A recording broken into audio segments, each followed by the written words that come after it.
Hallo, willkommen auf meinem YouTube-Kanal rund um den neuen Ford Focus Mk4.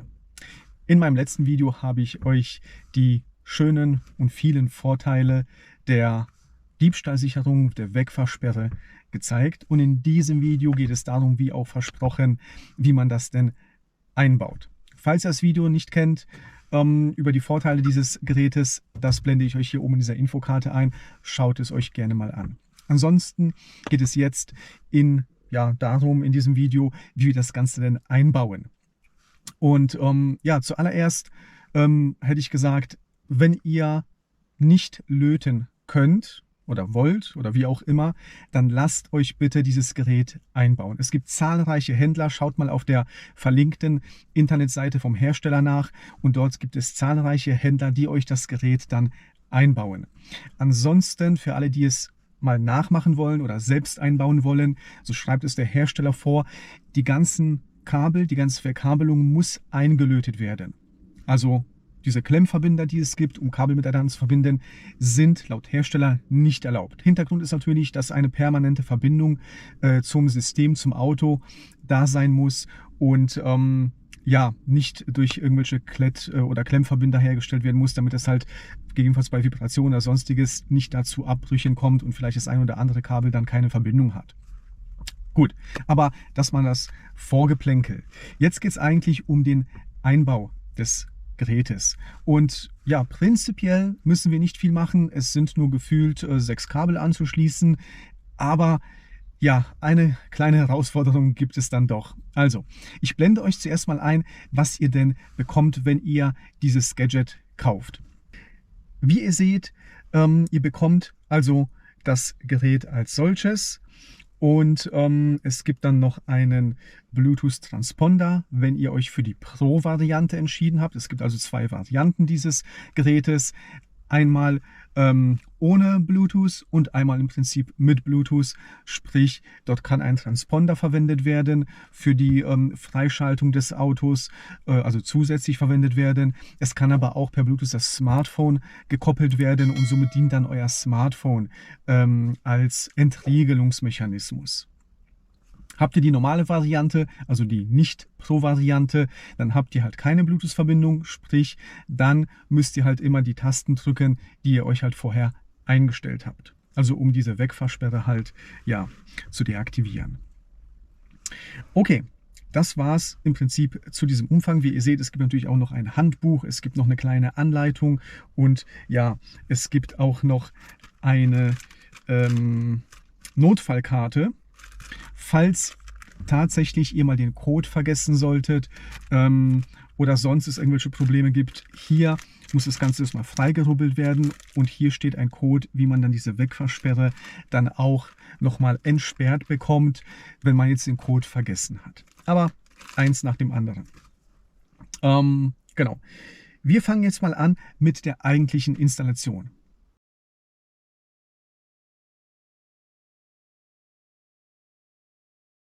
So, und wie ihr seht, das ist die Anleitung, die mitgeliefert wird. Prinzipiell, wir müssen nur 4 Kabel anschließen und Plus und Minus. Plus und Minus nehme ich hier aus dem Sicherungskasten.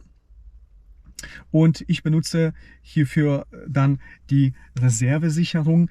Die habe ich hier über so einen Stromdieb abgegriffen und dort mein Pluskabel angelötet und das Minuskabel seht ihr unten dort an der Schraube. Dort habe ich das mit dem Kabelschuh dann schön befestigt. Und dann habt ihr auch schon Plus und Minus. Das Ganze müsst ihr jetzt auf die andere Seite rüber bekommen, am besten mit einem Stab. Das hatte ich euch schon mal gezeigt, als ich halt das Münzfach nachgerüstet hatte. Einfach durchstecken und dann habt ihr das Kabel auch auf der Fahrerseite. Und auf der Fahrerseite müssen wir dann die restlichen 4 Kabel anschließen. Die muss man hier an diesen Stecker, den ich euch hier einblende, hier an diese Kabel, dort müsst ihr das Ganze dann anlöten. Da gibt es gar keinen Platz, deshalb ist es super, super schwierig, das Ganze zu filmen. Also diesen Kabelstrang, den müssen wir dann jetzt dort anlöten. An diesem Kabelstrang sind noch weitere Kabel, die brauchen wir nicht. Also laut Anleitung brauchen wir die 2 verdrillten Kabel, einmal CAN 1 und CAN 2 und dann Plus und Minus. Den Stecker hinten könnt ihr, wie ihr hier seht, einfach reindrücken und dann rausziehen und dann müsst ihr die Kabel anlöten.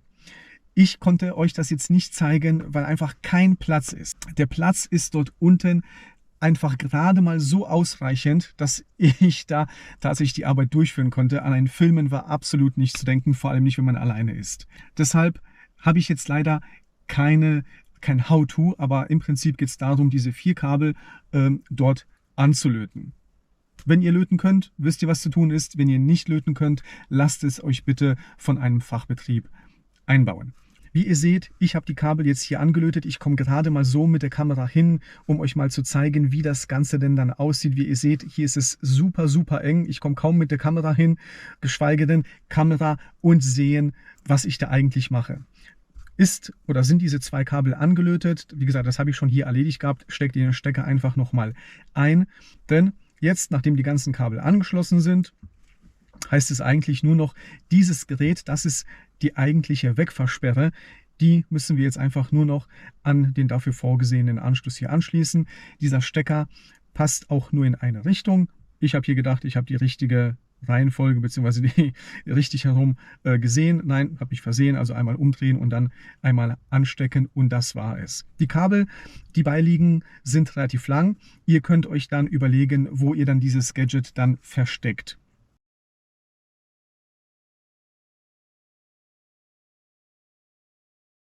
Okay, kommen wir jetzt mal zum eigentlichen Einrichten. Das Einrichten erfolgt folgendermaßen. Wir schalten zuerst mal die Zündung ein. Danach drücken wir 10-mal auf das Gaspedal. Uns signalisiert der Blinker, also die Warnleuchte, durch zweimaliges Aufblinken, dass wir im Programmiermodus sind. Und jetzt können wir uns 2 bis 15 Tasten auswählen. Ich habe mir jetzt für Set nach oben und Set nach unten entschieden. Und dann müssen wir innerhalb von 10 Sekunden einfach die Zündung ausschalten. So einfach ist es.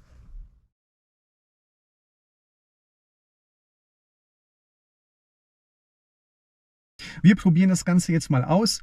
Ich versuche jetzt mal den Wagen zu starten, ohne dass ich jetzt hier irgendwas eingebe. Also jemand Fremdes steigt ins Auto ein und möchte das Auto starten. Es funktioniert einfach nicht.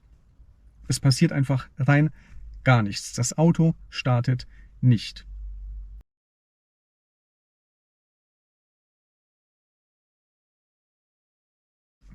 Jetzt versuchen wir mal das Ganze natürlich mit dem Entschärfen. Ich schalte also die Zündung ein, Set nach oben, Set nach unten und versuche dann das Auto zu starten. Wie ihr seht, das Auto startet. Also diese Wegfahrsperre funktioniert.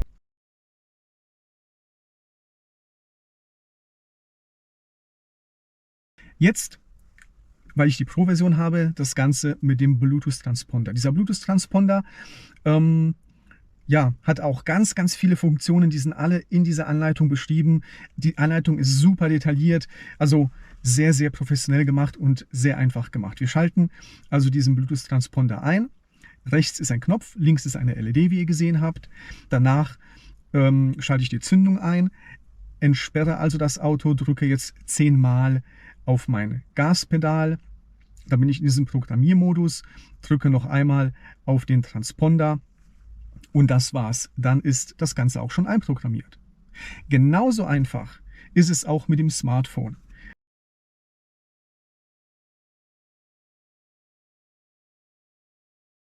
Ihr installiert euch die dazugehörige App. Die gibt es im Play Store für Android bzw. dann für iOS das gleiche dann auch. Und dann habt ihr die App installiert und nun müssen wir die an diese Wegfahrsperre nochmal anlernen. Also Auto einschalten, das Auto mit den Tasten, die wir festgelegt haben, entriegeln und nach 10-maligem Drücken des Gaspedals kommen wir wieder in den Programmiermodus und sobald wir im Programmiermodus sind, koppelt sich dann auch die App mit der Wegfahrsperre. Bei mir startet jetzt noch automatisch, wie ihr wisst, die Blitzer-App, weil das Auto ja jetzt gestartet ist und wie ihr seht hier, dieser Koppelvorgang funktioniert, sobald man diesen Programmiermodus da ja, eingeschaltet hat. Und schon seht ihr, wir haben oben die Anzeige, dass der Transponder verbunden ist und wir haben unten die Anzeige, dass das Auto mit der Wegfahrsperre verbunden ist. Über die App haben wir dann nochmal ganz, ganz viele Möglichkeiten. Wir haben die Möglichkeit, uns die Daten anzuschauen, also wie viele Geräte sind angemeldet. Wir können nochmal den Anmeldevorgang auch nochmal initiieren über die App. Nachdem ihr eine PIN festgelegt habt, könnt ihr dann auch noch den sogenannten Service-Modus aktivieren. Der Service-Modus ist dann dazu da, falls ihr das Auto in die Werkstatt bringt, dann ist halt die Wegfahrsperre beim Einschalten nicht aktiv. Man kann auch noch ganz, ganz viele andere Sachen über die App einstellen.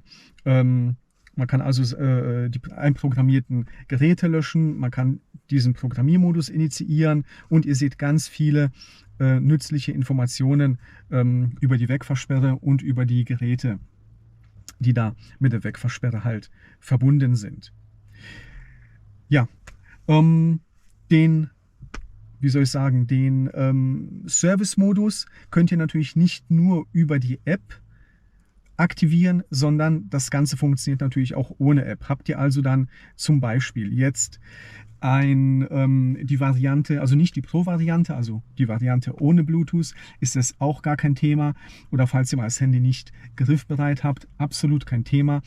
Ihr steigt ins Auto ein und drückt dann die Tasten, um die Wegfahrsperre zu deaktivieren. Und bei der letzten Taste, die hält ihr eigentlich zuletzt nochmal 10 Sekunden lang gedrückt. Also nicht loslassen, sondern einfach gedrückt halten. Dann blinken nochmal die Blinker auf und zeigen euch damit, dass der Service-Modus aktiv ist, also die Wegfahrsperre inaktiv ist. Wie gesagt, ist halt wichtig, falls ihr das Auto mal zur Inspektion gebt, zur Hauptuntersuchung, wo auch immer, dann einfach die Prozedur zum Entriegeln des Autos einfach durchführen und die letzte Taste einfach 10 Sekunden gedrückt halten. Und damit aktiviert oder deaktiviert ihr diesen Service-Modus.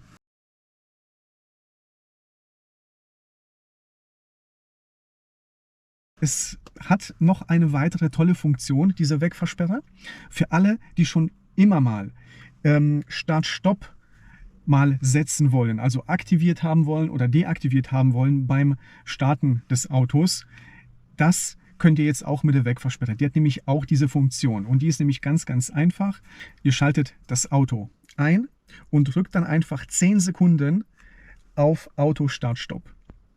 Und nach 10 Sekunden signalisiert euch dann das Auto mit der Warnblinkanlage zweimal, dass quasi jetzt Start-Stopp bei dem nächsten Autostart oder beim nächsten Starten des Autos einfach deaktiviert ist.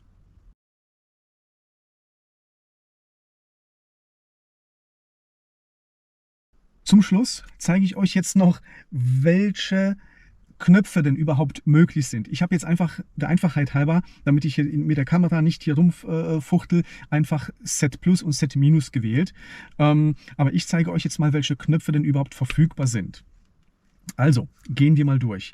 Wir können den Auto-Start-Stopp-Knopf verwenden, das Bremspedal, das Gaspedal. Wir können die Knöpfe verwenden Set Minus, Set Plus und den Rest-Button, also indem man da drauf drückt. Zusätzlich können wir hier die rechte hintere Scheibe, die rechte vordere Scheibe sowie halt das komplette Drehkreuz hier für die Seitenspiegel verwenden. All diese Tasten könnt ihr verwenden, um eure Wegfahrsperre dann zu aktivieren oder zu deaktivieren. In welcher Kombination auch immer ihr das Ganze dann macht, ist natürlich dann euch überlassen. Das ist ja der ganze Trick dabei. Aber die ganzen Tasten könnt ihr verwenden. Die Wegfahrsperre hat noch viele, viele weitere Funktionen. Es würde jetzt einfach den Rahmen des Videos sprengen, euch hier alles im Detail zu erklären, aber diese Anleitung ist, wie gesagt, sehr, sehr gut beschrieben auf Deutsch und auf Englisch. Notentschärfen, habe ich euch ja gesagt. Hier ist noch eine Karte dabei, falls ihr mal vergesst, wie der PIN war, könnt ihr das Ganze dann freirubbeln und in der Anleitung ist dann beschrieben, wie man diesen PIN-Code dann auch eingibt. Das Ganze geschieht dann über das Brems- und Gaspedal. Darüber gibt man dann einen Code ein und dann wird auch die Wegfahrsperre zum Beispiel entschärft, auch wenn ihr mal den Code vergessen solltet. Ja, falls ihr jetzt denkt, okay, schön und gut, was ist denn jetzt, wenn jetzt jemand weiß, dass eine Wegfahrsperre da verbaut ist und er weiß zum Beispiel, wo sie ist, dann zieht er die doch einfach raus und hat dann damit das ganze System umgangen. Prinzipiell ja, das ist wie bei jeder Alarmanlage natürlich. Sobald man weiß, wie was wo funktioniert, kann man natürlich dies abklemmen. Jetzt kommt aber der ganze Trick dabei. Jetzt weiß ich gar nicht, wo das so schön bebildert war. Hier, ich habe es gefunden. Man kann noch zusätzlich was separat einbauen. Das ist dann hier nochmal gezeigt. Ich hoffe, man sieht es. Man hat also nicht nur CAN 1, CAN 2, das ist das, was wir jetzt am Auto hier angeschlossen haben. Man hat auch noch die Möglichkeit, optional ein zusätzliches Relais anzuschließen, und damit kann dann jeder individuell an seinem Auto noch was Zusätzliches anschließen. Sprich, zieht man das Ganze dann raus, ja, ist es quasi dann nicht mehr möglich, diese optional angeschlossene Blockade dann zu deaktivieren.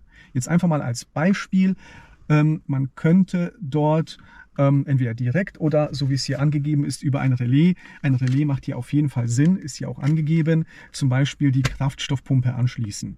Sobald also dieses Gerät, das jetzt hier an diesen OBD-Stecker ja angeklemmt ist, abgezogen wird, dann erfolgt die Freigabe der Kraftstoffpumpe zum Beispiel nicht mehr. Und somit ist es auch so, dass sogar, falls jemand weiß, dass sich dieses Gerät im Auto befindet und er weiß, wo es angebracht ist und hat noch Zeit, das zu entfernen, dann greift nämlich diese optionale Sicherheit nochmal, dann schaltet irgendetwas nicht frei. Jetzt in meinem Beispiel zum Beispiel wäre das die Kraftstoffpumpe.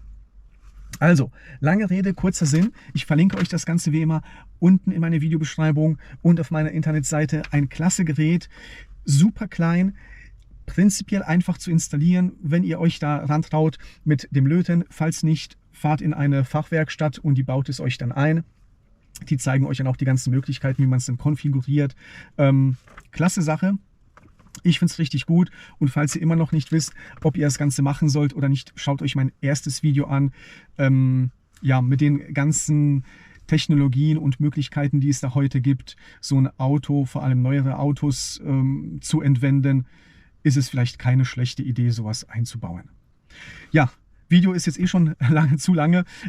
Ich hoffe, das Video hat euch gefallen. Falls ja, Daumen hoch, abonnieren nicht vergessen, und ich wünsche euch wie immer einen schönen Tag und bis zum nächsten Mal. Macht's gut. Ciao.